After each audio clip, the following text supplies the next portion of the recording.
Ang boxing star na si Ryan Garcia ay inaresto noong Sabado dahil sa felony vandalism matapos siyang akusahan ng isang hotel sa Beverly Hills na nagdulot ng tinatayang $15,000 na pinsala, sinabi ng isang Beverly Hills Police Department Watch Commander sa ESPN. Naaresto si Garcia, 25 taong gulang, lakong alas 5:45 ng hapon matapos tumawag sa pulis ang isang driver na naghatid sa kanya sa Waldorf Astoria, Beverly Hills.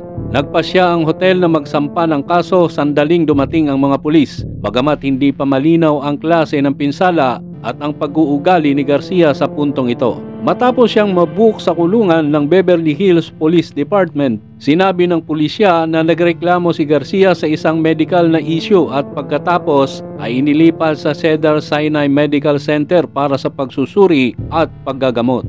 Sinabi ng abogado ni Garcia na si Darren Chavez sa ESPN na maaaring makasuhan din si Garcia ng public intoxication. Sa isang pahayag na inilabas nung Sabado, sinabi ni Chavez na ang pag-aresto kay Garcia ay isang napakahirap na sitwasyon para kay Ryan dahil siya ay nakikipagbuno sa isang nakakalungkot na balita tungkol sa kalusugan ng kanyang ina. Si Ryan ay naging bukas tungkol sa kanyang mga pakikibaka sa kalusugan ng pag-iisip sa mga nakaraang taon. At sa oras na ito, siya ay nakikipaglaban sa isang napakalawak na emosyonal na pasanin, sabi ni Chavez sa kanyang pahayag.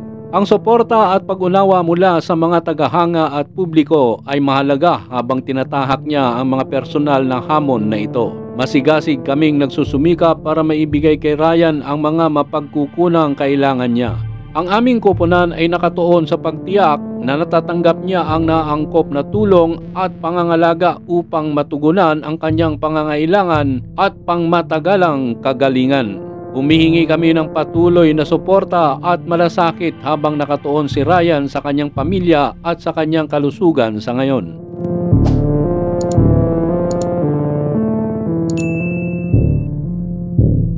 Si Garcia, 25 wins, 1 loss, 20 knockouts ay nahaharap sa suspensyon mula sa New York Athletic Commission matapos siyang magpositibo sa ipinagbabawal na substance na Osterin sa pangunguna sa kanyang majority decision na tagumpay laban kay Devin Haney noong April sa isang malaking upset. Pinabagsak ni Garcia si Haney ng 3 beses ngunit hindi siya karapat-dapat na manalo ng WBC Junior Welterweight title matapos siyang lumagpas ng timbang na 3.2 pounds. Isang desisyon ang naghihintay na ipapataw mula sa komisyon. At ang kanyang tagumpay ay maaaring mabaliktad kung mapapatunayan ang mga akusasyon. Pag nagkataon, patong-patong ang kamalasan na haharapin ni Garcia. Sayang naman at napapabalita pa naman ito na magdo-donate ng $20 million sa mga biktima ng giyera sa Gaza.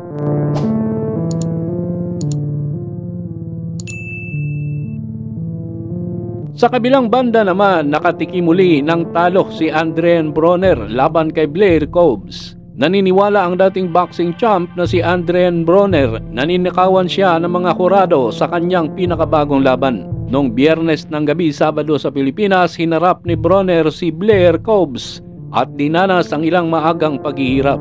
Sa ikalawang round ng kanilang laban, nahuli ni Cobbs si Broner gamit ang solidong kaliwang kamao dahilan ng kanyang pagbagsak. Hindi na nakabawi si Broner mula sa knockdown at nauwi sa pagkatalo sa pamamagitan ng isang lopsided unanimous decision kay Cobbs. Pagkatapos ng laban, isang galit na Broner ang nagsabi sa boxing reporter na si Eli Sekbak na naramdaman niya ang ninakawan siya. Ayon kay Broner, nabalian siya ng kanyang siko at napunit ang kanyang balikat sa kanyang pagbagsak, ngunit patuloy di umano siyang lumaban ito.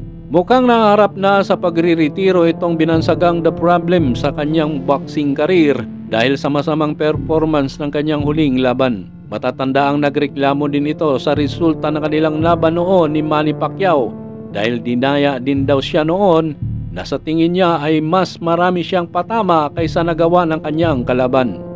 Hanggang dito na lang muna tayo mga ka-Round 3.